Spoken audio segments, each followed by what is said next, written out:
we've got 40 minutes, so I'll kick straight into it by just giving a bit of a sense of who I am. And then I'll give a bit of context for what we're going to be discussing. So, yeah, 35 years of age. I grew up in Cork, and I suppose the first big chunk of my life was playing hurling. I was involved in a number of different teams, teams that did well, but teams that didn't do very well, to be very honest with you. Teams that felt good, teams that didn't really feel great at all as well. When I pushed on into college, then it came out and I started working in the corporate world, and same as that, I suppose I got a sense of all the different flavors of teams that you can be involved in. And I had a big change of course then, so I went back to study psychology in Dublin 8 years ago. And from there, I kind of went back to work with an organization called the SOAR Foundation. SOAR Foundation are a great youth organization.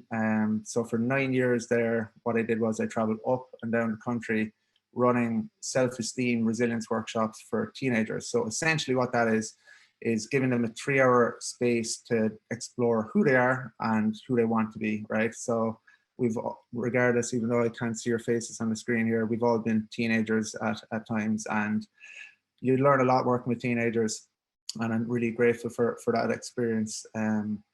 So the reason I'm telling you about the teens and the teenagers is that 2 or 3 years ago, I started to merge both of them. So it was the craft of facilitation that I learned in SOAR, and then I wanted to bring that work to working with sports teams and corporate teams, which I've been doing for the last 2 years. And for the last 2 years, I've been very lucky to work with some elite sports teams in Ireland, and also a broad spectrum of corporate teams across the country. So that's me really, right? I know there's a couple of people with their cameras off, but I'd love to get a sense of who's actually on the call, right? I can see your names, but maybe if you want to pop in, hey Dermot, oh lovely, hey guys, fantastic. Look at this momentum, people are taking their cameras off. So what I'd love you to do is type into the chat bar, just who your name will come up, but I'd really like to know why you popped along to this talk of all the talks, because there's probably a lot of things you could be doing on a sunny day. So what's the reason that you popped along for today, or what do you want to get from today's session?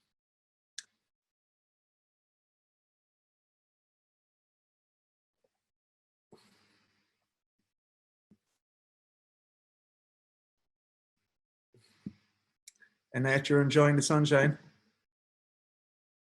Yeah, it looks like it.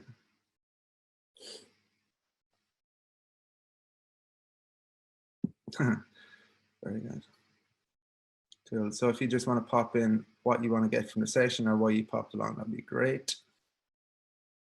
And if you're comfortable taking off your camera or putting on your cameras, that would be really lovely, but there's no pressure if you're pottering around the house or doing whatever you're doing. But it'd be great to see your faces.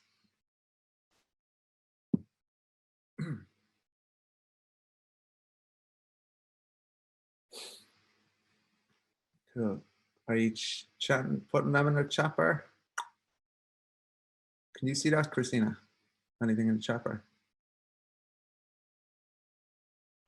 No, sorry, not yet. But I was typing away my own thing. I guess for us anyway, we are becoming a hybrid team now with COVID. So some days we're going to be in the office, sometimes we're not. So we're here anyway, definitely prepare for that 2021 road ahead, and learn some theory on how to still connect with the team who are doing hybrid working. Love it, love it. Yeah, but we're getting some in now, so. Great stuff, Dermot and Marionette and Annette, great to hear from you, and everyone else, that's all good. So I'm going to presume that like a lot of people, Dermot, you're working on your own, some people might be working remotely, some people might be working in the office at the moment, but for everyone, you're all very welcome. I hope you get something from today. But just to kind of kick into it is that like, when it comes to team connection or connection in general, I really think it's important to go back way back to the start almost of human history. So there's a great book called Belonging by a guy called Owen Eastwood. I'd highly recommend it if you're interested in the area of connection, by the way. And what he says is that for 99% of human history, we lived in hunter-gatherer tribes, okay? So what that meant was we lived in they say a maximum of 150 people. and we would have followed where the food was, pretty much similar to what I do at the moment around my house. But they would have been communities that were nomadic, and they would have moved around following the food. Being connected to a team, or being connected in general, wasn't like something that you did for the crack. It wasn't a luxury. It was actually like crucial to our survival. So if you were disconnected, for example, back then, this is beyond 12,000 years ago, okay? So this is up to 12,000 years ago, this is the case. If you're disconnected, it meant that it was a threat to your survival. So if you're isolated or rejected from a group, it would mean that you probably wouldn't be supported. It meant premature death because you might be attacked by another tribe or another animal, perhaps. On the other side of it was, if you were connected, that meant that you were supported, that people had your back, that people would go find some berries for you while you maybe stayed home working from home in the cave. And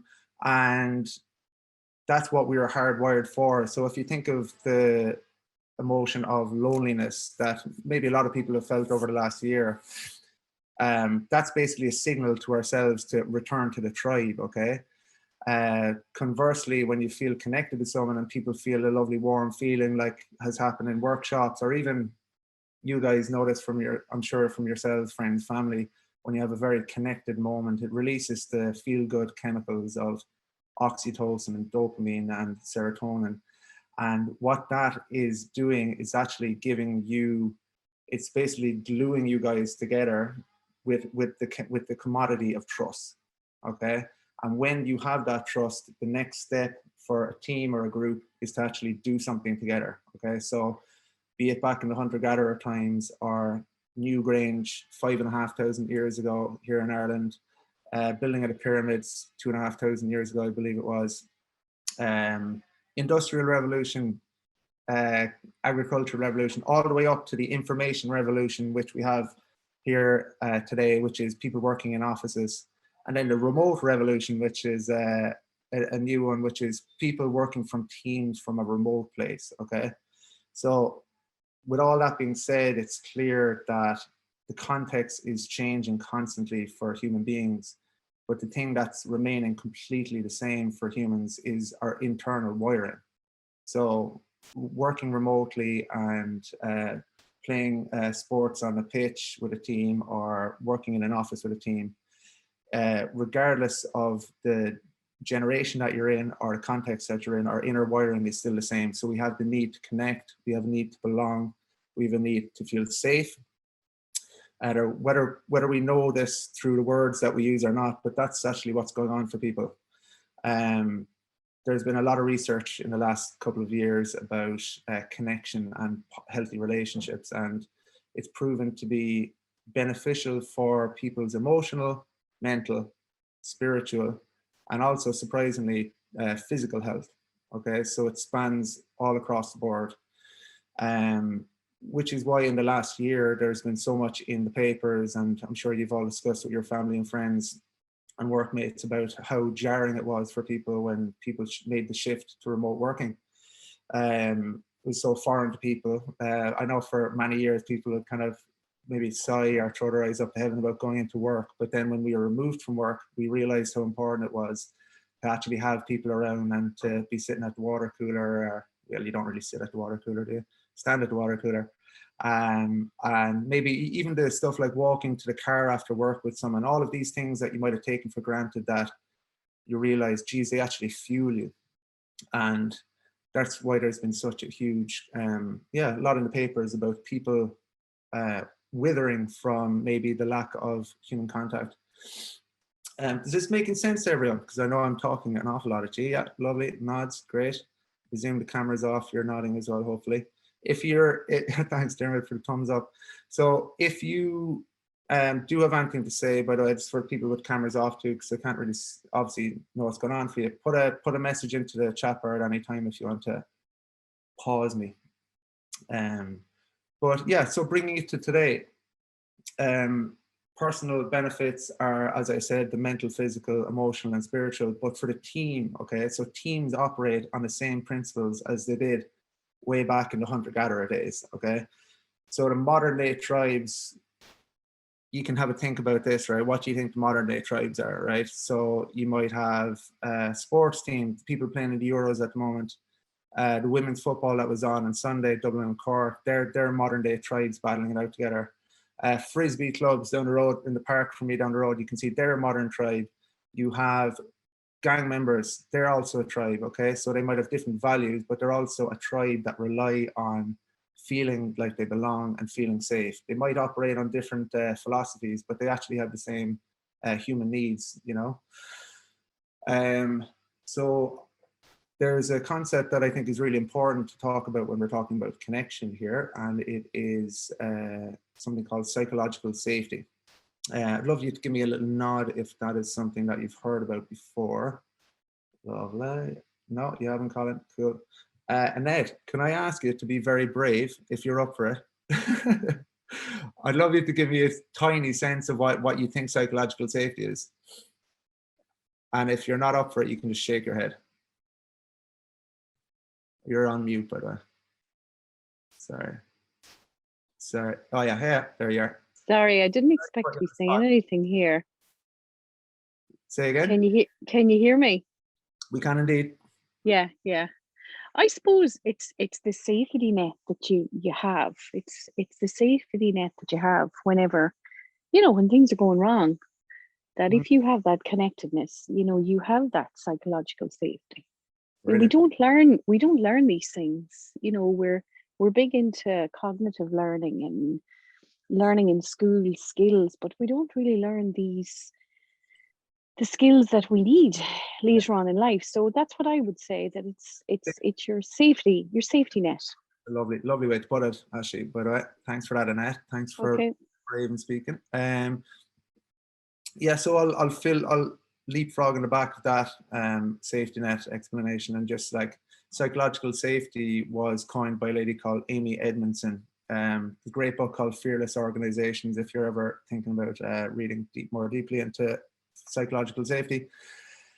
But in 2012, Google did a research and they studied 180 teams around the world for 2 years, interviewing and focus groups, and they wanted to get underneath the bonnet of what is the main predictive factor of an effective team.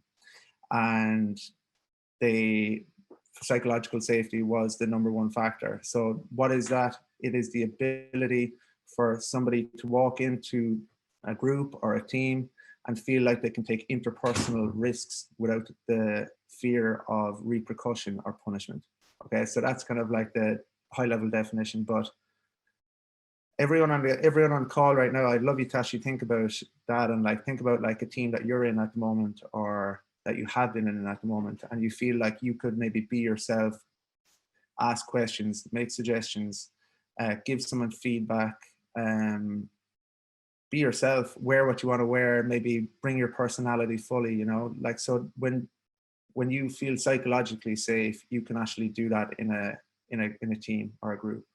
It's when there's real energy flowing through a group, because people aren't stunted by the fear of, geez, can I say this? I can't say that. And I've seen this in teenagers groups all around the country, but I've also seen it in corporate groups and adult sports teams as well. So yeah, I had an example of that actually. It was just before the lockdown finished, I was doing a workshop with an organization in Dublin, and 2 different teams. So one team was the first day and the second team was the second day. So the first team I remember I walked into the room and I kind of felt like, when you walk into a room and there's a kind of feeling of, have I just walked in on something? But that was it. There was 40 of them there, men and women of all ages. And I kind of walked in, I was like, geez, did I do something? Or is there something on my head? I was like very conscious, because there was just a real stagnant feeling in the room. And as I started to try and get the conversation going, I kind of noticed that people were almost recoiling into themselves, physically tensing up. Eye contact was down, shoulders were shrugged. They didn't want to look at me because they didn't want to talk. They didn't want to look at each other. And it reminded me a lot of some teenage groups that I've been in around the country, whereby judgment is just huge and people almost feel paralyzed and they can't talk, and work is probably the secondary thing on their mind. But the first thing on their mind is the dynamics and the relationships that are at play. Somebody came up to me at the end of that workshop, actually. They kind of passed me a note. It was funny. They didn't even say it, but they just wrote like, I'm sure you've realized, but there's judgment in this group. Okay. So by the end of the workshop, we had already discussed that, but it was interesting that the person handed me that note, and it was quite sad, actually, but it's the truth, actually, for a lot of groups. Conversely, the next day I went into work with another team from the same organization. And I remember I walked in, and before I even walked into the room, someone had almost offered me, they did offer me a cup of tea, which is always nice. But there was such a forthcomingness about the whole workshop and the content, and what they were just free to be themselves, free to ask questions, free to make mistakes, without the fear of anybody, any repercussion or punishment. And it was, as I said, there was just an energy flowing through the room. What I'd love you to do now that you kind of know what they both might feel like or look like, I'd love you to actually pop into the chat bar. If you are on a team at the moment, or the last team that you've ever been on, okay? So a current team at the moment, or last team that you've ever been on. I'd love you to, actually, what we'll do is I'm going to send you a Mentimeter link.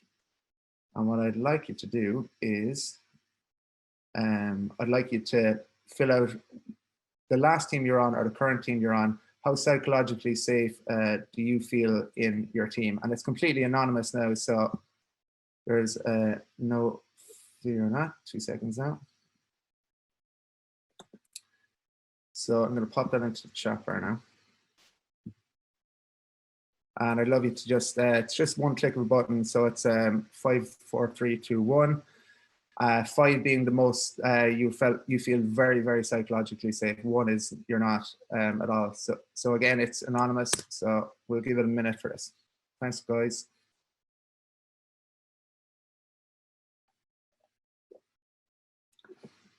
So just again, if you're not on a team and you're working on your own at the moment, maybe have a think about the last team that you're on.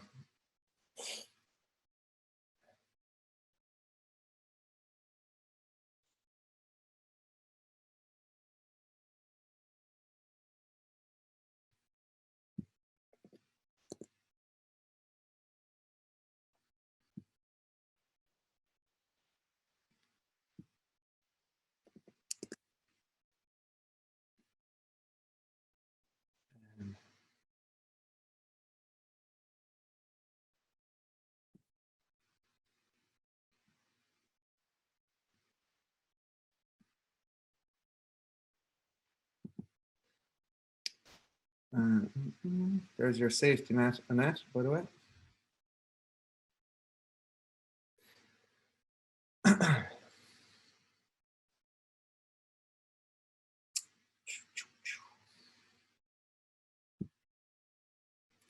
So, hopefully you're filling that out there now.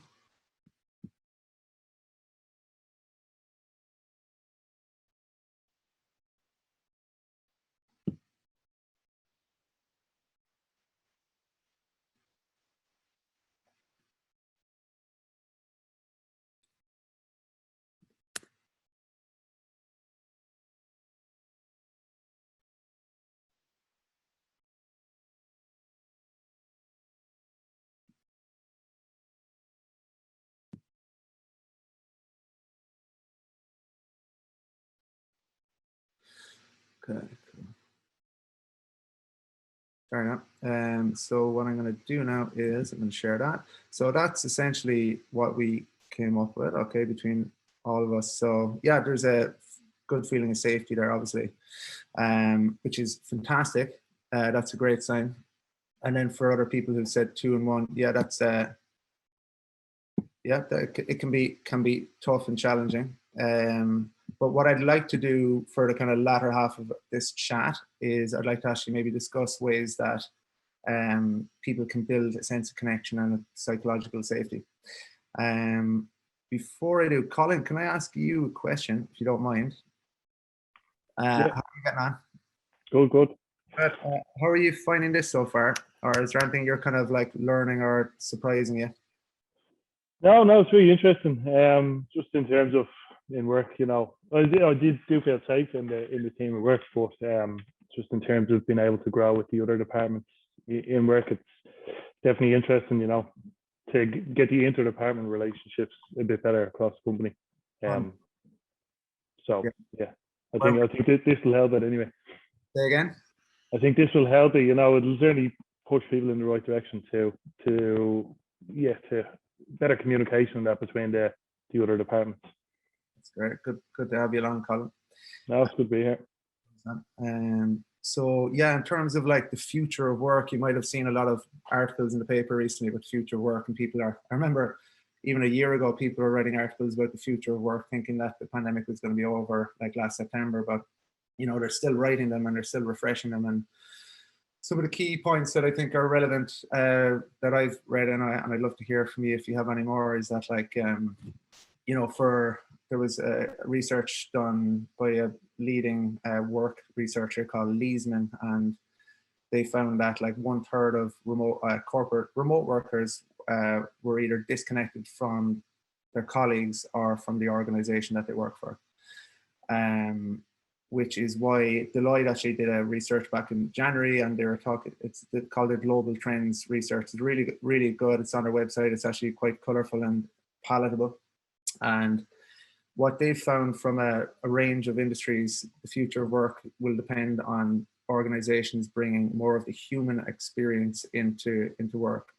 So what they mean by that is fostering a sense of belonging and a sense of well-being in work. I know a lot of organizations do that, but the difference is I think they feel that instead of having ad hoc workshops or you know, well-being days, I believe it's more woven through the bloodstream of the organization, that it's actually the people are working remotely or they're working the hybrid model, that they're actually integrating that sense of belonging and the sense of well-being throughout the fluctuations of working from home and working from the office. So that will be up to the workplace to actually design for themselves.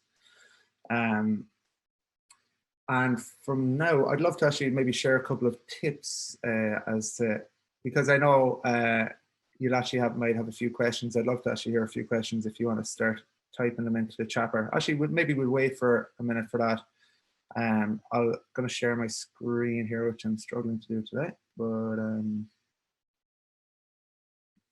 okay, yeah, here we go. Building connection. Okay, so sorry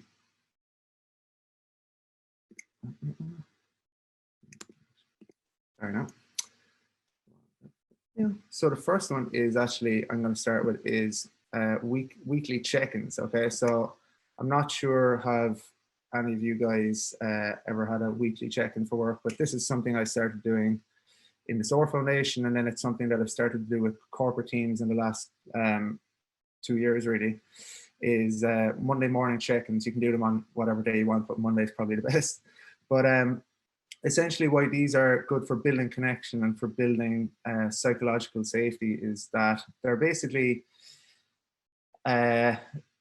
say for example, you're going on a mountain hike. Has anyone been on like a multiple day hike, or you know, sometimes every now and then when you're going up a hike with a team, up the mountain with a team, you need to pull in and just have a bit of a replenish yourself and maybe have a look at the map and see where you're going and what you need to let go of, and maybe what you need to take on board for the next stage of the trip. That's what I feel weekly check-ins are like. It's just like a bit of a down tools time for the team to just actually check in on how you are personally, number one. So how you are coming into the week. And secondly, it'd be on a professional level, it would be what have you got going on for the week. So it would be personally how you are, and secondly it would be more professional, what you have going on for the week, because transparency, especially with the remote working and the hybrid model, when people are moving, there's a lot of moving parts. Transparency is going to be a hugely important factor for teams, and I believe check-ins would be crucial and also really, really beneficial for teams to do this. I've written a blog post on this, and I'm happy to share this with anyone who's on the call, and it gives some ideas as to how you can actually structure the check-in. Okay, this is working out. Cool. So presenting versus facilitating. So what I'm doing today really is I'm kind of in presentation mode a lot. So I'm kind of presenting information to you guys, and it's very much one-way traffic, apart from a few comments which have been very welcome, and thanks very much, but it's probably been 99% presentation today. But a great way to build connection and that psychological safety with a team is to actually start, if you're a manager or you're leading a team, maybe try to shift into facilitation mode. So what that would mean would be, I think there's a bit of humility in facilitation in terms of like, I, the person who's speaking to you, don't have all the answers, okay? So it's almost like there's so much richness and knowledge and wisdom and information in the group that you're already leading, that if you start asking a few questions, that's your key to really unlock the gold that's actually in the group, okay? So when you start facilitating rather than presenting, people start feeling seen, they start feeling heard, they start feeling valued for who they are within the group. And it goes right back to the hunter-gatherers in the cave, that, you know, that feeling of feeling connected and involved and belonging. It's so crucial back then, but it's so crucial right now for retention of staff, and also deep engagement and camaraderie and togetherness. I can, cool. So build safety. How do you build safety? Let me see here now. So I think it's something that's like, it is something that needs to be done deliberately. So a lot of teams that I've worked with, kind of some teams might leave the psychological safety to chance, and they'll just you know, hope it will happen and hope that people will, you know, be the leaders and they'll kind of start gelling the team together. But I really feel if people going into a quite a uncertain time with the hybrid model, that like it does need to be a deliberate action building safety. So how do you do that? It's welcoming, if you're a leader or a manager right now, so it's welcoming feedback, it's welcoming authenticity, it's welcoming questions and suggestions, and not only welcoming them, but also role modeling behaviors that you would like to see in your team. So I suppose that's what leadership is. It's almost you're taking the step out into the unknown ahead of your team, maybe because they're uncertain of how to do it, but you're taking that courageous step first. And then when they realize that it's safe to do and to be what you're being and doing, then they can do the same. So it's almost like, as you said, Annette, earlier, it's a great point about the safety net. You're almost spreading out the safety net for the team, saying, look, it is safe to be and to contribute as you today, and then they'll follow you out. That's what I've found. And then finally is connecting with yourself. So a lot of the work I'd be doing with teams is like, I think a lot of people think that it's just connecting with teammates and like maybe, you know, having these lovely tender moments of looking into each other's eyes and, you know, catching each other from falling from a chair. It's absolutely, you know, it's not that. It's not only that, to be honest. I've never done the chair thing now, to be honest, or the staring into each other's eyes. But what it is connecting to your colleagues, but it's through connecting to your colleagues, you're connecting to the organization. But one of the really, really huge parts of connection in general is the connection to yourself that you get from all of the other different relationships that you build up. So it's the sense of well-being that I mentioned earlier, but also when you're in these spaces, people start holding a mirror up to who you are and maybe how you influence the group and your impact on the group, and maybe your role and what you bring to the group, your unique value. So how can you guys on the screen do this? Connecting to yourself. I actually think it's really important for people to take a bit of time out of their week to actually just check in with themselves. So it's almost like, instead of having a conversation with your colleagues, you're having a conversation with yourself. How am I this week? Checking in with maybe the feelings in your body, like what's going on in your mind. Journaling is fantastic for this. And what do you do with that information? Maybe nothing, but it's just a bit of a time to press pause and say, how am I coming into, how am I this week? And yeah, I would encourage people to try and find, especially in these times, that people find something that nourishes them, in terms of, people have different things that do nourish them, but in terms of like well-being, like walking and meditating or running or throwing a frisbee or ping pong, whatever you want to do, but just knowing what worked for you and maybe deliberately integrating that into your work life, but also professional life. So I'm just checking the time now, so it's 1:05. Yeah, I think we might press pause there. Lovely. And if anybody, whether you've got cameras on or off, if you have something that you'd like to ask or discuss, I'd love to hear from you.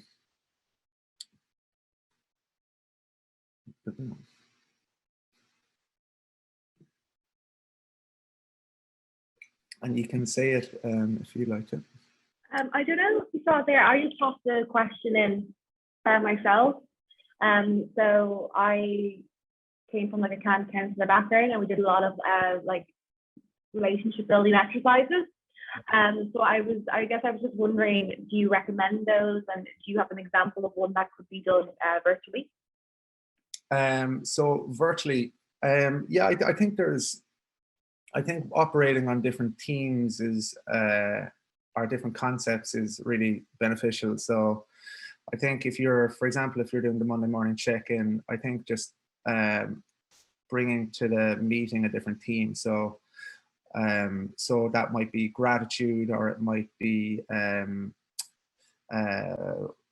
you know, how are you getting on this week? Or you can either think of moments from last week, right? So if you kind of frame your meeting with a clear theme, and give 2 or 3 step by step how it's going to work, I think from there, yeah, from there, that's where the conversation kind of becomes rich. But you need to, if there's any advice I give people running these exercises, is that you need to be very clear with the setup of exercises. You need to be confident with the setup of exercises, because if they see that you're maybe unsure about it, then that will make them unsure. So you need to be pretty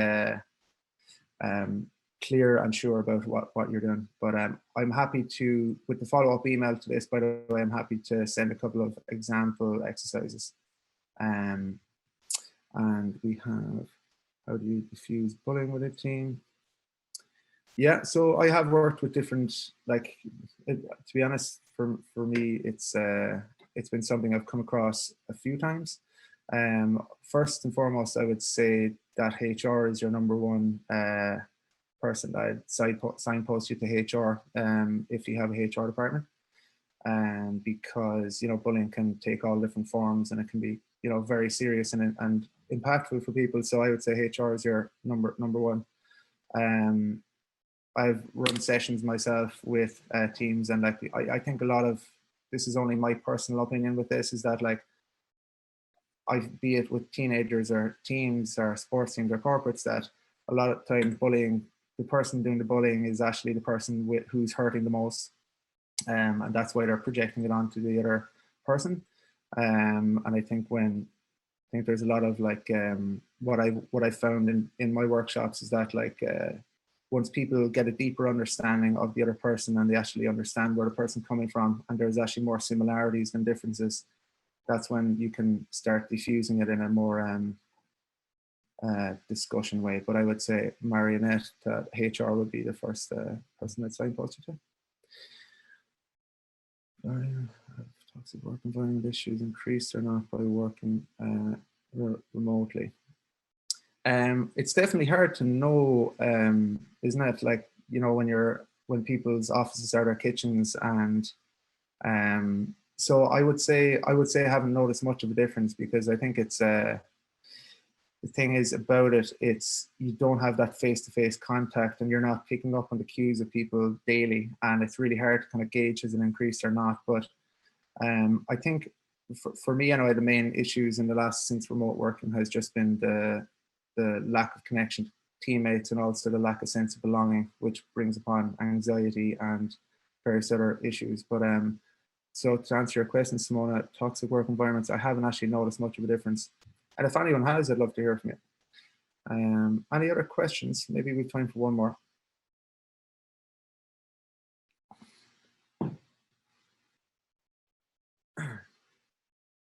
No problem. Cool. So, yeah, unless that's everyone. So for everybody, like really nice lunchtime there chatting to you. I hope you had a nice lunchtime. I'm going to share my screen here and just with some more contact information. So it's not the most, right. So if you want to get in touch, I'm running programs at the moment for corporate teams. So I've got 2 programs at the moment. One program is for remote teams, so 100% for decentralized teams. And the other program that is getting started and rolled out now is for teams who are transitioning back to face-to-face, because huge reports for the last few months about social anxiety and, you know, people being a bit tentative about taking their toe back into the office environment. And while that will bring a lot of good points, I'm sure there will be some areas that would need to be smoothed out regarding people and recalibrating with each other and realigning. So that's 2 of the programs for corporate teams at the moment. If you'd like to get in touch, feel free to go onto my website and get in touch.